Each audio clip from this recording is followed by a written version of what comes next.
చాలా అడిగిన. అప్పటి నుంచి కూడా మీరు ఇవాళ నేను చెప్పిన క్వెషన్ అంటే నేను అడిగిన క్వెషన్‌లకి మీ ఆన్సర్ చెప్పారు వీడియోలో అవును. ఉన్నాయి.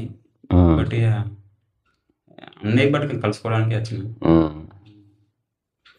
అదే నువ్వు అడిగిన రకరకాల ప్రశ్నల్లో మోస్ట్ ఆఫ్ ద క్వశ్చన్స్ వర్క్కి సంబంధించినవే. అవును. Work related. అంటే నేను యూపీఎస్సీకి ప్రిపేర్ అయినా. అంటే అది ప్రాపంచికం కాబట్టి దానికి ఒక certain age and certain time ఉంది కాబట్టి స్ట్రెస్ ఉంటుంది. కానీ అందరికీ సేమ్ టైం ఉంటుంది. కానీ టాలెంటెడ్ పీపుల్ గెట్ ఆన్ అవుతారు, టాలెంట్ లేనివాడు వెనకబడిపోతాడు. ఇప్పుడు ఏం చేయాలి? డిస్ట్రాక్షన్ లేకుండా నీకున్న సమయాన్ని క్యాలిక్యులేట్ చేసి ఎంత సమయం నువ్వు వెచ్చిస్తే అది నువ్వు మేనిఫెస్ట్ చేస్తుందో నువ్వు ఆలోచించుకోవాలి. అది నీ యొక్క ఇంటెలిజెన్స్. అర్థం చేసుకోవాల్సింది ఒక్కటే, ఒకవేళ ఉద్యోగం రాకపోయినా జీవితానికి వచ్చే నష్టం లేదు అని తెలుసుకోవాలి.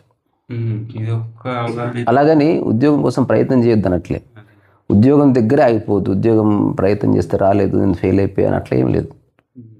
ఓకే, నాకు సమయం తక్కువ ఉంది, లేకపోతే నేను నా మైండ్ సెట్ కానీ నా బాడీ మైండ్ కాంప్లెక్స్ దీనికి ఉపయోగపడదేమో, సో నేను హాయిగా చేయదగ్గ పని నేను చూస్తాను అని అనుకొని మళ్ళీ ముందుకెళ్ళాలి. అంటే వేరే పని ఈ అన్ని పనులు గౌరవప్రదమైనవి.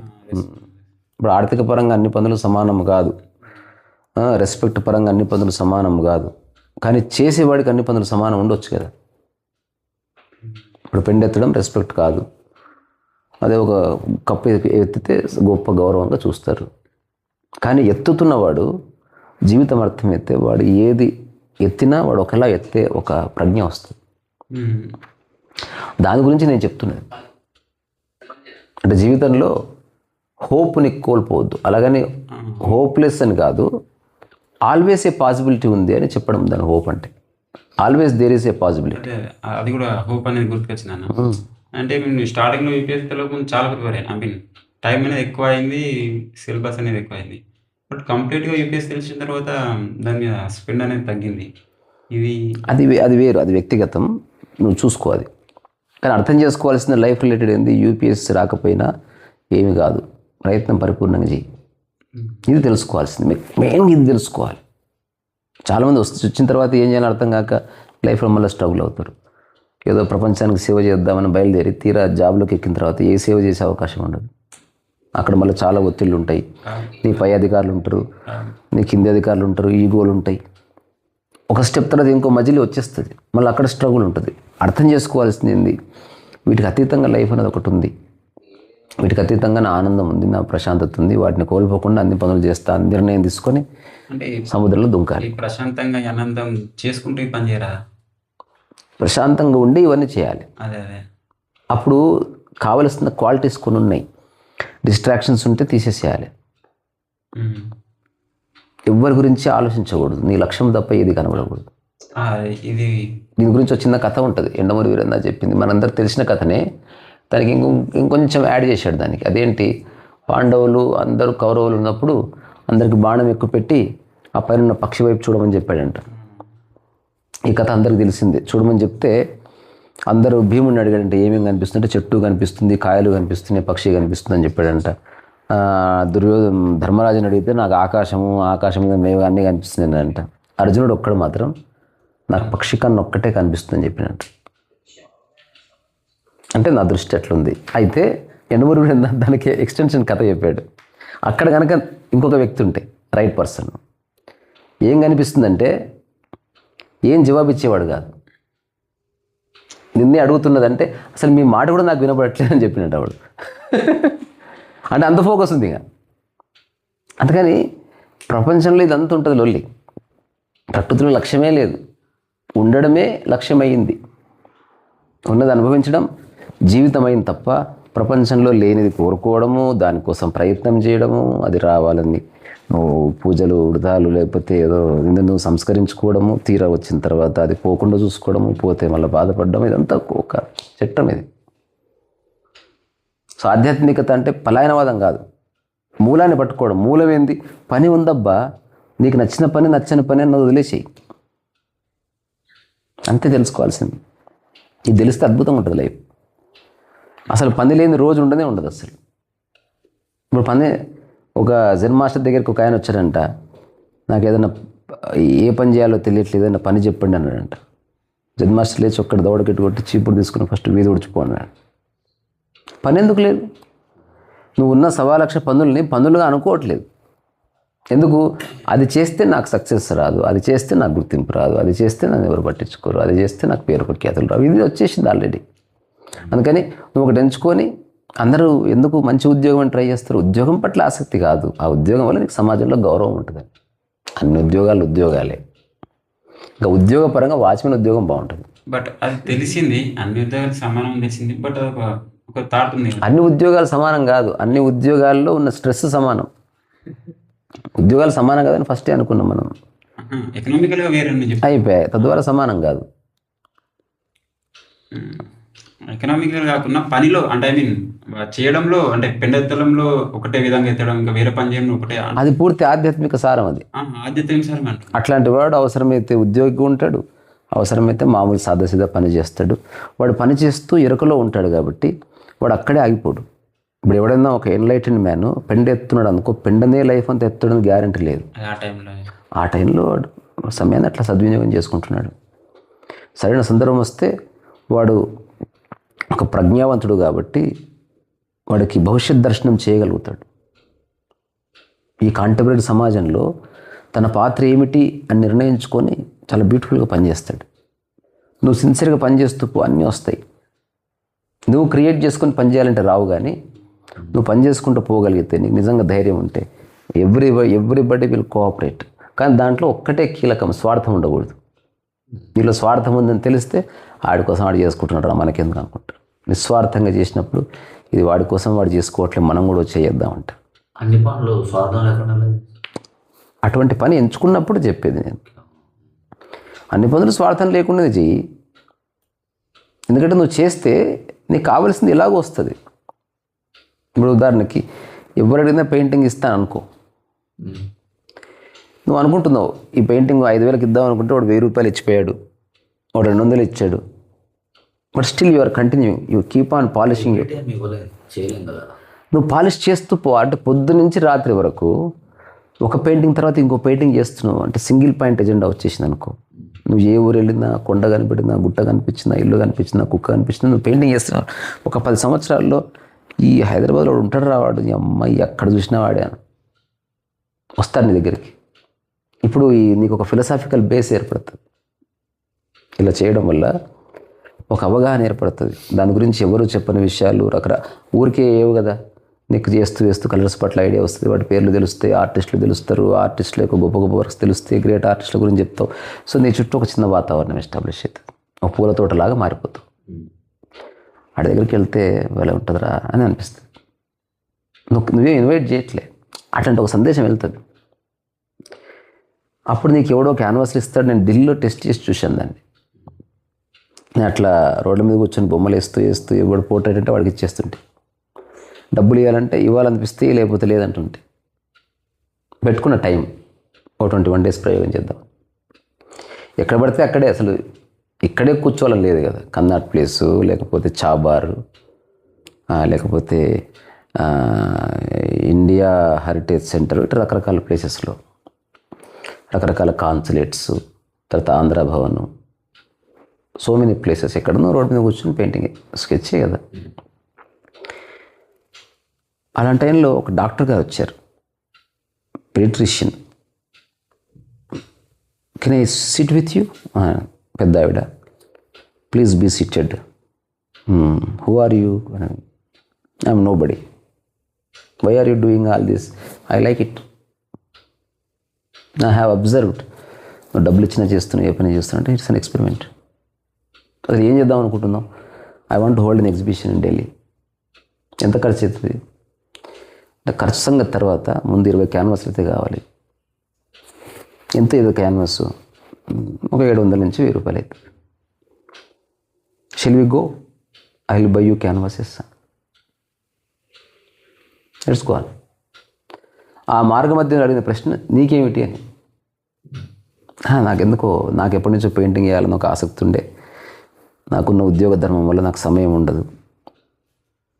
అందుకని ఎవరన్నా మంచి ఆర్టిస్ట్ ఉంటే సహాయం చేయాలని నాకు అనిపించేది. అందుకే నీకు 20 క్యాన్వాస్లు ఇస్తా, నువ్వు వేసి 20 క్యాన్వాస్లో 3 నాకి పెయింటింగ్ వేసి అని నేను మైండ్లో పెట్టుకుంటా. So I'm not giving you 20,000, I'm actually buying 3 క్యాన్వాసెస్. ఎలాగో ఢిల్లో పెయింటింగ్ ఉందంటే 10,000 20,000 అవుతుంది. So I'm saving my money through investing some money on you. తర్వాత నీ వర్క్ చూశాను, బాగానే ఉంది. సో ఈ తరహా వర్క్ చేసి నేను ఫస్ట్ 3 పెయింటింగ్లు వేసి ఆమెకి ఇచ్చేసిన. ఇప్పుడు ఆమె నుంచి విముక్తి అయింది. ఆ తర్వాత నాకు 17 క్యాన్వాస్లు మిగిలినాయి. నా దగ్గర ఉన్న ఫొటోస్లో వెతుకులాడితే దొరుకుతుంది, చూపిస్తా నీకు. మంచి ఒక ఎంపీ క్వార్టర్స్లో చెట్టు కింద కూర్చొని అన్ని పెయింటింగ్స్ వేసిన తర్వాత మళ్ళీ ఒక వ్యక్తి లైఫ్లోకి వచ్చాడు. ఎగ్జిబిషన్ ఎక్కడ చేద్దాం అనుకుంటున్నామంటే ఐ డోంట్ నో, మీకు ఏమైనా తెలిస్తే చూడండి అన్న. మనకు తెలిసిన ఒక కాఫీ షాప్ ఉంది, అక్కడ చేస్తావా? చేస్తాను. వెళ్ళిన 15 క్యాన్వాస్ అక్కడ పెట్టినా. So something happens. నువ్వు ఇలాగే జరగాలనుకుంటే అలాగే అంతే జరుగుతలేదు, జరగదు. అక్కడ కాకుండా నువ్వు ఓపెన్ చేసి పెట్టు డోర్. ఇది ఎట్లా ఉంటుందంటే డోర్ మీద రాసి పెట్టిన మనుషులకు మాత్రం మనుషులే వస్తారు. డోర్ ఓపెన్ చేసి పెట్టి ఏమన్నా రావచ్చు, దేవుడు కూడా రావచ్చు. సో మన లైఫ్లో లిమిటెడ్ థాట్ ప్రాసెస్ని తీసి పక్కన పెట్టేసేయాలి. అలాగని అన్నీ చేయలేము ఇంతకుముందు అనుకున్నట్టు, కానీ చేస్తున్న దాన్ని విస్తృతంగా చేయాలంటుంది. యూట్యూబ్ 100 ఛానల్స్ కానీ ఒక కంపెనీ నడపలేము, కానీ ఒక్క ఛానల్ విస్తృతంగా చేయి. ఇప్పుడు నేను చేస్తున్నది అదే. అలాగని పొద్దుస్తమానం ఏం చెమటలు తీసి కష్టపడతలేం. నా బాడీ మైండ్ కాంప్లెక్స్కి నా ఫిలసాఫికల్ అండర్స్టాండింగ్ నుంచి పుట్టింది అది, అట్లా చేయాలి. జస్ట్ చేస్తున్నా అంతే.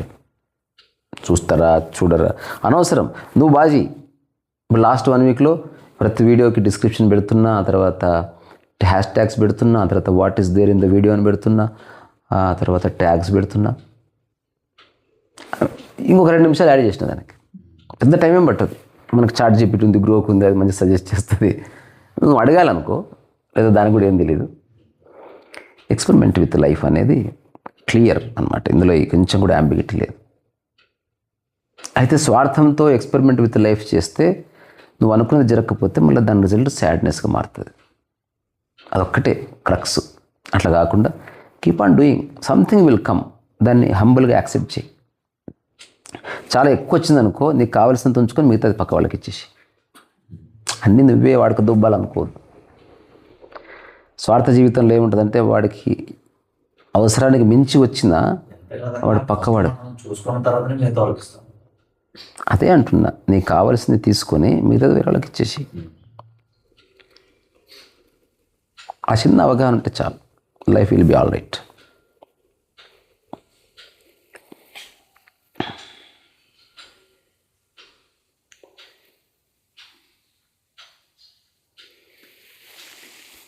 ఇంకా తర్వాత ఇంకొక అంశం ఇది మనం మాట్లాడింది, చాలా ఆలోచనలు వస్తాయి, కానీ అందులో ఏవి నావి ఏవి నీవంటే నువ్వు ఆచరించదగినవి నీవి, మిగతావి ఏవి నీవి కాదు. ఒకవేళ ఆచరించగలిగింది ఇప్పుడు ఆచరించలేవు అనుకో, వెంటనే ఎలా ఆచరించాలన్న దాని గురించి ఆలోచిస్తే అది మళ్ళీ నీదవుతుంది. దానికి ఉదాహరణ పెయింటింగ్ వేయాలన్న ఆలోచన వస్తే అది నీది, సినిమా తీయాలన్న ఆలోచన వస్తే నీది కాదు. ఒకవేళ నీది అనుకున్నావా, సినిమా ఎలా తీయాలో దానికి తగ్గ జ్ఞానాన్ని పెంచుకో. ఇంకా మెల్లగా ఆచరణాత్మకమైన ఆలోచన చేస్తూ పో. దెన్ అది ఇట్ మే గెట్ మేనిఫెస్టెడ్. అట్లా దానికి మళ్ళీ కోర్లు ఏదే ఉండాలి. ఒకవేళ జరగకపోయినా ఏం కాదు అనుకొని అని చేయాలి. అది వెరీ వెరీ వెరీ ఇంపార్టెంట్. అప్పుడు నీకు వచ్చిన జుబిలెన్స్ ఉంటుంది లైఫ్లో. లేకపోతే స్ట్రెస్ వచ్చేస్తుంది. 5 ఏళ్ళు చేసిన తర్వాత మరి ఎంత చేస్తే ఏం జరగకపోయా అని ఫీలింగ్ వస్తుంది. ఆల్రెడీ 5 ఏళ్ళు జరిగింది, మరి గుర్తిస్తలేవు ఎందుకు? ఇప్పుడు ఎమ్మెల్యే కావాలని ట్రై చేశాడు, ఎమ్మెల్యే అవ్వలేదు, కానీ 1000 మందికి పరిచయం అయ్యాడు కదా, అదెందుకు గుర్తిస్తలేడు వాడు? ఒక ప్రజా జీవితంలో ఎలా ఉండాలని అనుభవం వచ్చింది, స్పీచ్ ఎలా వేయాలో తెలిసింది, ఒక పార్టీని ఎట్లా విమర్శించాలో తెలిసింది. You have learned many things. కానీ స్వార్థం ఏంది, ఎమ్మెల్యే అవ్వకపోతే వేస్ట్ అనుకున్నాను. అట్లా కాకుండా ఎమ్మెల్యే కాకపోయినా so many things all happened. తర్వాత ఏమిటి, మనకు వచ్చి చాలా ఆలోచనలు మనం ఇంప్లిమెంట్ చేయలేం, కొన్నే చేయగలం. మన శరీర ధర్మం ఎక్కువ చేయడానికి ఉపయోగపడు 20 పెళ్లి పత్రికలు వచ్చినాయి, ఒక పెళ్ళికే పోతావు అంతే. నువ్వు ఎంత ఆలోచించినా పోయేది ఒక పెళ్ళి. అందుకని తక్కువ నిర్ణయించుకొని ముందుకెళ్ళిపో, థాట్ తీసేసి. రెండవది, ఎక్కువ ఆలోచనలు ఇంప్లిమెంట్ చేయాలనుకుంటే టైంని అడ్జస్ట్ చేసుకోవాలి. టైం పట్ల ఒక అవగాహన ఉండాలి. ఇప్పుడు ఆ 20 పత్రికల్లో నేను 6 అటెండ్ అవుతా అనుకున్నప్పుడు దగ్గరున్నది ఏది, ఒకటే మార్గంలో ఉన్నవి ఏది, ఇంపార్టెంట్ ఏది, ఇవన్నీ క్యాలిక్యులేట్ చేసుకొని స్టార్ట్ అయిపోవాలి. ఎక్కడెక్కడ ఎంతసేపు ఉంటాం. ఇప్పుడు ప్రధానమంత్రి చాలా పనులు చేస్తాడు, కానీ బేస్డ్ ఆన్ టైం షెడ్యూల్ అనమాట. పర్ఫెక్ట్ షెడ్యూలింగ్ ఉంటుంది. ఎంత బ్రూటల్గా ఉంటుంది వాళ్ళ షెడ్యూలింగ్ అంటే, ఒక డ్యాన్స్ ప్రోగ్రామ్కి వస్తే అతిథిగా స్పీచ్ 15 నిమిషాలు ఇవ్వాలి, ఆ తర్వాత 2 నిమిషాలు పుష్పగుచ్చాలు తీసుకోవాలి, కదా టాటా బాయ్ బాయ్ చెప్పి బయలుదేరాలంతే. ఇప్పుడు ఆ ప్రధానమంత్రికి కూర్చొని ఆ పాట వినాలని అనిపించిన సెక్యూరిటీ ఒప్పుకోదు. యూ హ్యావ్ టు లీవ్ అంతే. ఎందుకు, మొత్తం శానిటైజేషన్ పూర్తయిపోతుంది. మిగతా వాళ్ళు ఇతని మీద ఆధారపడి ఉన్నారు, వెయిట్ చేస్తూ ఉంటారు. So everything is important. So టైంని ఆర్గనైజ్ చేసుకునేవాడు ఎక్కువ పనులు చేయగలడు. ఇప్పుడు నేను ఆ కోవలోకి వస్తాను. ఏది ఉందో అక్కడే రకరకాల పనులు చేస్తే ఏది సరదాని పెద్దగా. నాకు పెయింటింగ్ వేయడానికి ఒక మూల కావాలి, ఇల్లంతా సర్దుకోవడం ఎందుకు దానికి. నేను ఆ లింకే పెట్టలే, నీట్గా ఉంటేనే నేను పెయింటింగ్ వేస్తాను, లింక్ పెడితే అయిపోతుంది. మైండ్ నీట్గా ఉంటే చాలు. కొందరు అట్లా చేయలేరు కాబట్టి ఒక పనిని పెట్టుకొని చాలా వాటిలో ఒకటి ఎంచుకొని ఇంక వదలకుండా కొన్ని సంవత్సరాలు దాన్ని చేస్తూ పోవాలి. ఆ చేసే పని స్వార్థంతో చేస్తావా నిస్వార్థంతో చేస్తావా అనేది నీ యొక్క అండర్స్టాండింగ్ మీద ఆధారపడుతుంది. ఇప్పుడు వ్యవసాయం చేస్తా స్వార్థమా నిస్వార్థమా, పెయింటింగ్ చేస్తే స్వార్థమా నిస్వార్థం అనుకో జస్ట్ ఎక్స్పెరిమెంట్ వైపు దృష్టి వెళ్తుంది, స్వార్థం అనుకో బెనిఫిట్ మీద దృష్టి వెళ్తుంది. అంతే తేడా. స్వార్థంలో బెనిఫిట్ ఓరియంటెడ్, నిస్వార్థంలో experiment oriented, benefit by product. అందుకని నిస్వార్థమే అల్టిమేట్ బేసికల్గా. ఇప్పుడు ఎవరెవరైతే నిస్వార్థంగా జీవితాన్ని కొనసాగించారో, స్వామి వివేకానంద కావచ్చు, రామతీర్థ కావచ్చు, ఇట్లాంటి వాళ్ళంతా ఎందుకు మనం తలుచుకుంటామంటే సెల్ఫ్లెస్గా చేశారు. వాళ్ళ కోసం ఏమి చేయలే, కానీ వాళ్ళ కోసం ఒక రూమ్ ఏర్పడ్డది, వాళ్ళ కోసం ఒక గుడి ఏర్పడ్డది, వాళ్ళ చుట్టూ ఒక ఆశ్రమం వాళ్ళ కోసం ఏం చేయలే, కానీ వచ్చేసింది. అది బెనిఫిట్ అనేది బై ప్రొడక్ట్. అది నువ్వు రోజు ఒక ప్లేస్లో కూర్చో, పెయింటింగ్ అయ్యి 2 ఏళ్ల తర్వాత నువ్వు వచ్చేసరికి ఎవరో క్లీన్ చేసి పెడతారు అక్కడ. నువ్వు 50 ఏళ్ళు చేస్తే టైసన్ చౌక్ అని పెడతారు దానికి. ఇంకా నువ్వు అంతలో 50 ఏళ్ళలో చాలా పేరు ప్రఖ్యాతులు సంపాదించి ఒక మూమెంట్ క్రియేట్ చేయగలిగితే మరణించిన తర్వాత ఇక్కడ ఒక ఆర్టిస్ట్ కూర్చొని బొమ్మలు వేసేవాడు అని అక్కడ చరిత్ర కూడా రాసి పెడతారు. నీలో ఇంకా ఎనిగ్మా ఉంటే అక్కడ ఒక స్టూడియో కడతారు. ఇంకా నువ్వు తోపు అయితే అట్లనే 50 సంవత్సరాల్లో అక్కడ ఒక చిన్న అతను వాడిన బ్రష్, అతను వాడిన చిప్ప, అతను అక్కడ కూర్చొని మొదట వేసుకున్న పట్ట ఇదే అని కథలు చెప్పుకుంటారు. కానీ దాంతో ఈ వ్యక్తికి ఏ సంబంధం లేదు. కన్సిస్టెంట్గా నిస్వార్థంగా పనిచేసే శక్తి ఉంటే అసలు అన్నీ వస్తాయి. దేనికోసం ఈ మానవజాతి ప్రయత్నం చేస్తుందో, డబ్బు కానీ, పేరు కానీ, పరపతి కానీ, ప్రాపర్టీ కానీ, ధనం మీద మనుషుల సపోర్ట్ కానీ, ఎవ్రీథింగ్ విల్ కమ్. కానీ ఇనిషియల్గా ఏది రాదు, అక్కడే డవాడోల్ అవుతుంది. రాదేమో, అమ్మా వద్దులే ఆయన వస్తుంది, డౌట్ వస్తుంది అన్నమాట. ఇప్పుడు నేను ఆ ఉద్దేశంతోనే పనిచేస్తున్నా. ఖచ్చితంగా ప్రకృతిలో ఉన్న డైమెన్షన్ అది. నువ్వు జస్ట్ పనిచేస్తూ నిస్వార్థం నీలో ఉంటే మనుషులు నిస్వార్థం వైపు అట్రాక్ట్ అవుతారు. ఒక ఫ్లవర్ వైపు అట్రాక్ట్ అయినట్టు మనిషి నిస్వార్థాన్ని గుర్తిస్తాడు. అదొక ఫ్లవరింగ్. అది అందరిలో స్వార్థం ఉంది కదా, అరే ఇతను తన కోసం కాదులే అనగానే వాడి లోపల ఒక ఉదారత వస్తుంది. ఈ బికమ్స్ జనరస్. ఇచ్చేస్తాడు. కొందరు లిఫ్ట్ ఇస్తారు, కొందరు భోజనం ఇస్తారు. రెండోది నిస్వార్థం కాబట్టి అవసరమైనంత తిని మిగతాది ఇచ్చేస్తాడు. నీకంటే ఏం ఉంచుకోవట్లేదు కదా, అయినా ఏవేవి నీకు కావాలో అవన్నీ వస్తాయి. అదే బ్యూటీ. అది చాలా మంచి డైమెన్షన్. కానీ కరేజ్ కావాలి, ఒక ప్రాపర్ అండర్స్టాండింగ్ ఉండాలి, లేకపోతే జరగదు.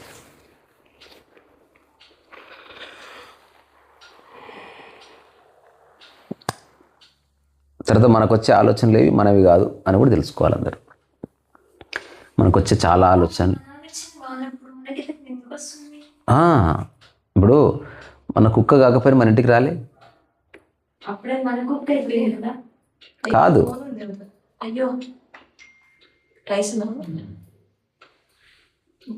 నువ్వు ఆటో బుక్ చేయి.